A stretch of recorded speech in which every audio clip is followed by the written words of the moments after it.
The police couldn't explain why the security cameras kept recording a second person walking behind Caleb, because every witness swore he had always been alone. My name is Caleb Mercer, and this happened 3 years ago while I was working a temporary software contract in Savannah, Georgia. If you've never been there during hurricane season, let me tell you something. Rain doesn't just fall, it takes over everything. The streets, the sky, even the silence. I had moved there from Boise, Idaho, planning to stay only 4 months before returning home. I didn't know anyone outside of work, so most nights were the same. Work late, go home, sleep, repeat. Then came the night that changed everything. It was almost 11:40 p.m. when I finally shut down my computer. The office floor was empty. Every cubicle was dark except mine. Even the cleaning crew had already left. Outside the floor-to-ceiling windows, rain hammered the city so hard it looked like the buildings across the street were melting into the darkness. As I stepped into the elevator, my manager called after me. "Drive safe." I laughed. "I don't even have a car." He smiled. "Then don't drown." For some reason, those were the last normal words I heard that night. The lobby doors slid open. A wall of freezing wind hit me first, then the rain. Within seconds, my jacket was soaked. I pulled out my phone. No Uber, no Lyft. Every ride nearby had been canceled because of flash flooding. The streets were almost deserted. Water rushed through the gutters like small rivers. Thunder rolled overhead. I sighed and stepped beneath the building's entrance canopy. Maybe the storm would calm down. It didn't. Instead, the lights across the street suddenly flickered. Once. Twice. Then everything went dark for just a second. When the lights came back, someone was standing beside me. I hadn't heard footsteps. I hadn't seen him approach. He was simply there. An older man. Tall. Thin enough that his raincoat looked like it was hanging from a coat hanger. He held an old black umbrella over both of us. His face stayed hidden beneath the shadow of its brim. "Thanks," I said. No answer. I glanced toward him again. His clothes were strange. The rain wasn't bouncing off them. It was running down them, as though he'd already been standing underwater long before I met him. "You waiting on a ride too?" I asked. Still nothing. Only the sound of rain. Nearly 20 seconds passed before he finally spoke. His voice was so quiet I almost missed it. "Storms," he paused, "always bring someone home." I frowned. "What does that mean?" The old man slowly turned his head toward me. His face remained hidden. "I don't know." Another pause. "I've never been the one who comes back." A bolt of lightning split the sky. For less than a second, the light revealed his face. His lips were pale. His skin looked bluish. And water was slowly dripping from his mouth. The darkness returned before my brain could process what I'd seen. I forced a nervous laugh. "Okay, I should probably get going." The old man didn't try to stop me. He simply lifted the umbrella away from me. The rain immediately crashed onto my shoulders again. As I stepped into the empty street, he quietly said one final sentence. "If you hear footsteps, don't turn around." I wish I'd listened, because less than a minute later, I heard them. Splash, one step, mine. Splash, another step, also mine. Then, splash, a third step, not mine. It came from directly behind me, exactly 1 second after every step I took. Caleb stopped walking. The footsteps stopped too. The rain fell harder. He looked at the flooded street ahead. Then slowly, he looked down.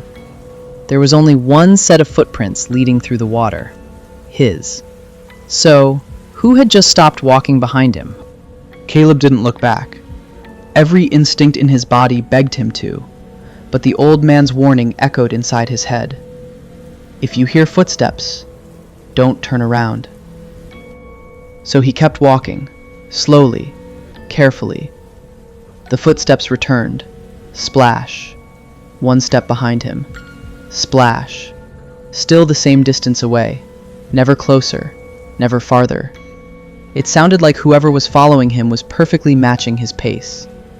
Caleb pulled out his phone. 1% battery. He quickly opened the camera and switched it to selfie mode, hoping he could see what was behind him without turning around. The screen showed his frightened face, the empty street, sheets of rain, nothing else. His battery died. The screen went black. At that exact moment, the footsteps stopped. Caleb let out a shaky breath. Maybe it was over. Then, a cold drop of water landed on the back of his neck. He looked up. There wasn't anything above him. No balcony, no tree, nothing. Another drop, then another. Except, the rain wasn't falling anymore. Everything around him was strangely quiet. The storm had stopped. Yet something was still dripping onto his neck. Very slowly, Caleb reached up and touched it. His fingers came away covered in icy water. He looked at his hand. The water wasn't clear. It was dark, almost black. A deafening crack of thunder exploded overhead. The rain suddenly returned all at once. Cars somewhere in the distance began honking. The normal sounds of the city rushed back as if someone had pressed play. Caleb sprinted the last block toward his apartment building. He nearly slipped climbing the front steps. The glass lobby doors slammed shut behind him. Silence. Warm air. No rain. He leaned against the wall, trying to catch his breath. Then he noticed something. The polished tile floor was wet. Not because of him, because a trail of fresh footprints stretched across the lobby. Large footprints. Bare feet. Water still dripping from each one. They began at the front entrance, passed directly beside Caleb, and continued toward the elevator. He stared at them. Nobody was there. The elevator dinged. Its doors slowly opened. Empty. The wet footprints led inside. Caleb whispered to himself, "No, no way." He took the stairs instead. 6 flights, without stopping once. By the time he reached the hallway, his chest burned. Apartment 6B. Home. Safe. At least, that's what he wanted to believe. His roommate, Owen, was away on a fishing trip and wouldn't be back until Monday. Caleb unlocked the door and rushed inside. He locked it. Deadbolt, chain, everything. The apartment was silent except for rain tapping against the windows. He dropped his backpack beside the couch and headed straight for the kitchen. A hot cup of coffee sounded perfect. As the coffee maker started brewing, he heard it. Drip. One drop, somewhere behind him. Drip. Another. Slow. Heavy. Like water falling from soaking wet clothes. Caleb slowly turned around. Nothing. The living room was empty. He laughed nervously. "I'm just tired." Then he looked down. A single wet footprint had appeared in the middle of his hardwood floor. Not his. It was much larger, and it hadn't been there a second ago. Before Caleb could move, another footprint appeared, then another, each one forming by itself, as if someone invisible was slowly walking deeper into his apartment. And then they stopped, right outside his bedroom door. The door, which he clearly remembered leaving open, slowly creaked shut on its own. Caleb stood frozen. The bedroom door had stopped moving. Silence swallowed the apartment. Even the coffee maker had finished brewing. For several seconds, nothing happened. Then, knock. One soft knock. Not on the front door, from inside the bedroom. Caleb's stomach tightened. Owen? His own voice sounded weak. No answer. Another knock. Knock. Then, a third. Knock. Always 3. Always slow. Caleb grabbed the heavy flashlight from the kitchen drawer. He wasn't thinking anymore. He just wanted to prove someone was inside. He stepped toward the bedroom. Each floorboard creaked beneath his feet. His hand wrapped around the doorknob. It was freezing cold. He twisted it. The door swung open. The room was empty. The bed was untouched. The closet door was closed. The window was locked. Caleb let out a nervous laugh. I'm losing my mind. Then the flashlight flickered. Once, twice. It went out. The room fell into darkness. A bolt of lightning flashed through the window. For less than a second, someone was standing inside the closet, not moving, just watching him. The light disappeared. Darkness again. Caleb yanked the closet door open. Empty. Only hanging jackets. Nothing else. His breathing became shallow. No, this isn't real. As he turned to leave, he noticed something strange. The bedroom carpet was wet. Not everywhere, only in one narrow line, leading from the closet to the side of his bed. The trail ended there, as if someone had been standing beside the bed, watching him sleep. His phone suddenly vibrated. One notification. Unknown number. His hands shook as he opened it. A single text. You looked. Caleb frowned. Another message arrived immediately. I told you not to turn around. His blood ran cold. He had never turned around on the street. So, whoever sent the message knew what had happened. Buzz. Another text. Look under the bed. Caleb backed away. No. Buzz. It's still breathing. The bedroom suddenly filled with a low, wet sound. Not footsteps. Breathing. Slow. Heavy. Like lungs filled with water. It was coming from beneath the bed. Caleb wanted to run. Instead, he found himself lowering the flashlight. His hands trembled so violently he almost dropped it. Very slowly, he knelt. The room became impossibly quiet. He pointed the flashlight beneath the bed and switched it on. Nothing. Just darkness. Relieved, he started to stand. Then, a pale hand shot out from under the bed and grabbed his wrist. Ice cold. Unnaturally strong. It yanked him to the floor so hard his head slammed against the carpet. The flashlight rolled away. Its beam spun across the room, past the closet, past the window, and stopped, pointing toward the bedroom door. Someone was standing there. The old man, still holding the same black umbrella. But something was different. For the first time, he wasn't looking at Caleb. He was staring behind him. His face, which had been expressionless all night, suddenly filled with terror. Then, in a voice barely louder than a whisper, he said, "Don't let it know you can see it." The hand around Caleb's wrist tightened. A second hand reached out from beneath the bed. Then a third. Then a fourth. All dripping black water. They began pulling him into the darkness beneath the bed, as if there were far more space underneath it than should have been possible. And just before Caleb disappeared, he heard something crawl out from under the bed, behind him. Caleb screamed. The hands dragged him halfway beneath the bed. He kicked wildly until one of his shoes came off. Then, everything stopped. Silence. The hands released him. He crawled backward across the floor, gasping for air. The old man was still standing in the doorway, but he wasn't looking at Caleb. He was staring at the empty space beside the bed, like something was standing there, something Caleb couldn't see. The old man's lips trembled. Then he whispered, "Run." The bedroom door slammed shut. The lights exploded. Every window in the apartment shattered at once. A freezing wind rushed inside. Rain poured through the broken glass, soaking everything within seconds. Caleb stumbled into the hallway.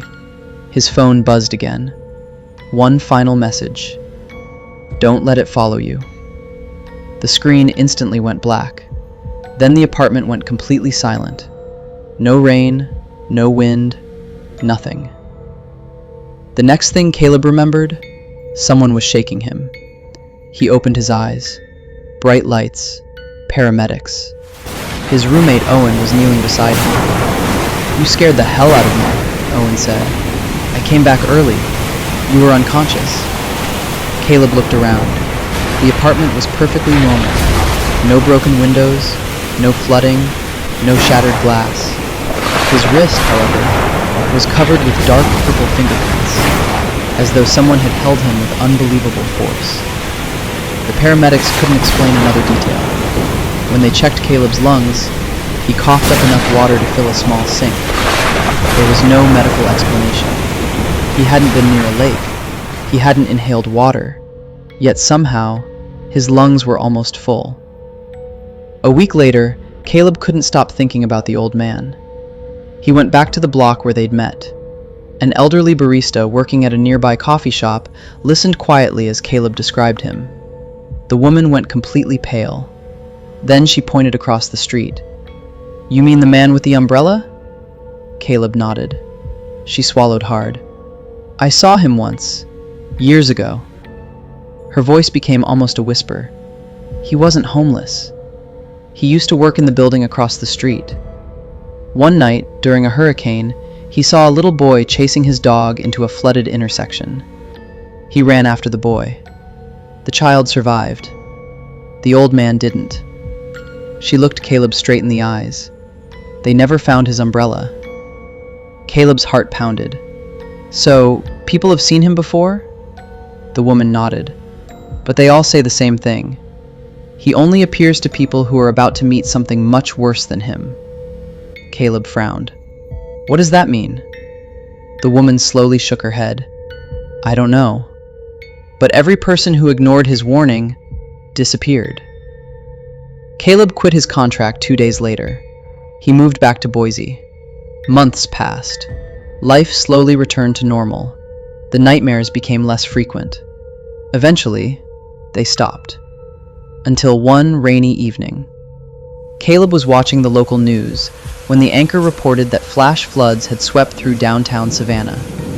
Several people were still missing. The camera cut to security footage from a street corner. Caleb froze. There, walking calmly through the storm, was the old man, holding his black umbrella, stopping beside strangers, offering them shelter. Most people ignored him. Some accepted. Then the footage glitched. For one frame, the old man was gone. In his place stood a towering figure made entirely of moving water. Its head brushed the traffic lights. Its arms were impossibly long, and dozens of pale hands floated inside its body, pounding silently against the surface, trying to get out. The footage immediately cut to static. The news station blamed it on signal interference. Caleb knew better. He walked to his bedroom window. Outside, rain had just begun to fall. Then he noticed something that made his blood run cold. Across the street, under a flickering streetlight, the old man stood completely still, holding the same umbrella. This time, he wasn't looking at Caleb. He was looking at someone standing behind him. Caleb slowly turned. The room was empty. When he looked back outside, the old man was gone. Only one thing remained on the sidewalk, a black umbrella, standing upright, by itself, as if someone invisible was still holding it.